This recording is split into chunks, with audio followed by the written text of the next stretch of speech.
Hello, আসসালামু আলাইকুম viewers. আর একটি নতুন ভিডিও নিয়ে আপনাদের সামনে উপস্থিত হলাম।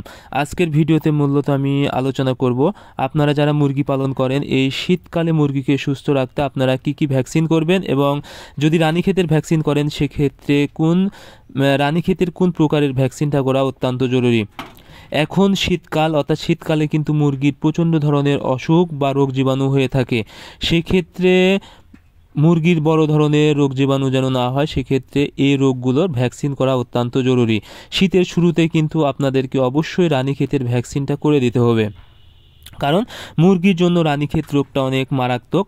এখন আপনাদেরকে দেখতে হবে রানীক্ষেতের কোন ভ্যাকসিনটা করতে হবে। শীতকালে কিন্তু মুরগির ব্রঙ্কাইটিসের সমস্যাটা হয়ে থাকে। এখন ব্রঙ্কাইটিসের প্রবলেম কিভাবে বুঝবেন, সেটা হলো যখন দেখবেন মুরগি অনেক সময় কিন্তু শীতকালে খেসখেসানি শব্দ করে বা কাশি দেয় বা জুড়ে শ্বাস নেয়, এই ধরনের কিন্তু প্রবলেম হয়ে থাকে। এটা কিন্তু মূলত ব্রঙ্কাইটিসের যদি সমস্যা থাকে মুরগির, তাহলে কিন্তু এটা হয়ে থাকে। এখন আপনারা যদি ভ্যাকসিনের সাথে এই সমস্যাটা দূর করতে পারেন, যদি আপনারা ভ্যাকসিন রানীক্ষেত প্লাস ব্রঙ্কাইটিস সহকারে যে ভ্যাকসিনটা আছে এটা যদি ইউজ করেন। এখন রানীক্ষেত প্লাস ব্রঙ্কাইটিস সহকারে কিন্তু সব কোম্পানিরই আছে। আপনারা ভালো কোম্পানির যে কোনো ভ্যাকসিন দিতে পারেন। যেমন হচ্ছে যদি ইনসেপ্টার দিয়ে আমি সর্বপ্রথম দেখালাম, কিন্তু রানিভ্যাক্স প্লাস ইনিশিয়াল, রানিভ্যাক্স প্লাস বুস্টার এবং হচ্ছে ল্যাসোভ্যাক্স। ল্যাসোভ্যাক্সটা হলো প্লেন ল্যাসোটা, অর্থাৎ রানীক্ষেত শুধু একটি আছে রানীক্ষেতে ভ্যাকসিনে, এটা শুধু রানীক্ষেত আছে, অর্থাৎ রানীক্ষেত রোগের কাজ করবে। আর যেটা হলো রানিভ্যাক্স প্লাস ইনিশিয়াল এবং হচ্ছে রানিভ্যাক্স প্লাস হচ্ছে বুস্টার, এটার ভিতরে কিন্তু রানীক্ষেত প্লাস ব্রঙ্কাইটিস দুইটাই আছে, অর্থাৎ আপনার রানীক্ষেতেরও কাজ করবে এবং ব্রঙ্কাইটিসের যদি সমস্যা থাকে তাহলে কিন্তু দূর করে দিবে, অর্থাৎ বিভিন্ন ধরনের খেসখেসানি বা এটা হচ্ছে রানিভ্যাক্স প্লাস ইনিশিয়াল।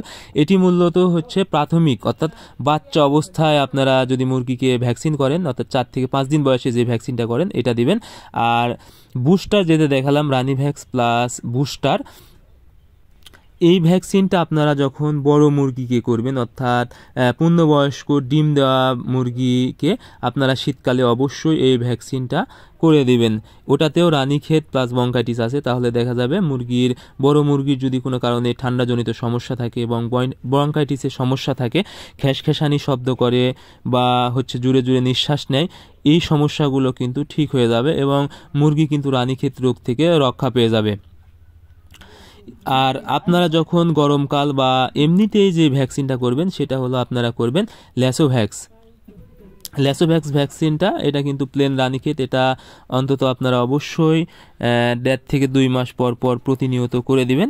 কিন্তু যখন শীতকাল আসবে, শীতকালে কিন্তু মুরগির বিভিন্ন রোগ জীবাণু আক্রান্ত হতে পারে, সেক্ষেত্রে অবশ্যই আপনারা রানীক্ষেত প্লাস ব্রঙ্কাইটিস এই ভ্যাকসিনটা করে নেবেন। তাছাড়া হচ্ছে আপনারা অবশ্যই কিছুদিন পর কলেরার ভ্যাকসিন করে নেবেন, কারণ শীতকালে কিন্তু মুরগির কলেরা রোগ হওয়ার সম্ভাবনা সব থেকে বেশি থাকে। এই জন্য আপনারা অবশ্যই কলেরার ভ্যাকসিনটাও করে নেবেন। এবং শীতকালে মুরগিকে সুস্থ রাখতে আরেকটি যে বিষয়টা গুরুত্বপূর্ণ সেটা হলো সর্দির ডোজ করে নেবেন। এবং যেই খামারে যদি আপনারা মুরগি রাখেন, যা মুরগিকে কোনোভাবেই ঠান্ডা না লাগে সেদিকে অবশ্যই খেয়াল রাখবেন। আর ভ্যাকসিনের ক্ষেত্রে অবশ্যই আপনারা ভালো মানের ভ্যাকসিন করে নেবেন। যেমন আছে এটা এফএনএফ আছে, তারপরে হচ্ছে ইনসেপ্টা আছে, এগুলো কিন্তু বাংলাদেশি ভ্যাকসিন। এই ভ্যাকসিনগুলো কিন্তু আবহাওয়ার সাথে ম্যাচ করে যায়। তাছাড়া হচ্ছে আপনারা ইনসেপ্টা কোম্পানির ভ্যাকসিন কিন্তু ছোটো পেয়ে যাবেন, অর্থাৎ 1000 ডোজ, 500 ডোজ এবং সর্বনিম্ন কিন্তু 300 ডোজের পেয়ে যাবেন। সেই ক্ষেত্রে আপনারা আমি সাজেস্ট করব, যদি অল্প সংখ্যক মুরগি হয় তাহলে কিন্তু আপনারা এই ইনসেপ্টা কোম্পানির কিন্তু 300 ডোজের ভ্যাকসিন কিন্তু আপনারা করতে পারেন। এটা 300 ডোজের ভ্যাকসিন, এটার দামও কিন্তু অনেক কম, 130 থেকে 40 টাকার মতো খরচ পড়বে। সো আপনারা অবশ্যই মুরগিকে সুস্থ রাখতে এই ভ্যাকসিনগুলো করে নেবেন। সো আজকের ভিডিও এই পর্যন্তই। আপনারা আমাদের পরবর্তী ভিডিও পেতে অবশ্যই আমাদের চ্যানেলটি সাবস্ক্রাইব করবেন। ধন্যবাদ সবাইকে, আল্লাহ হাফেজ।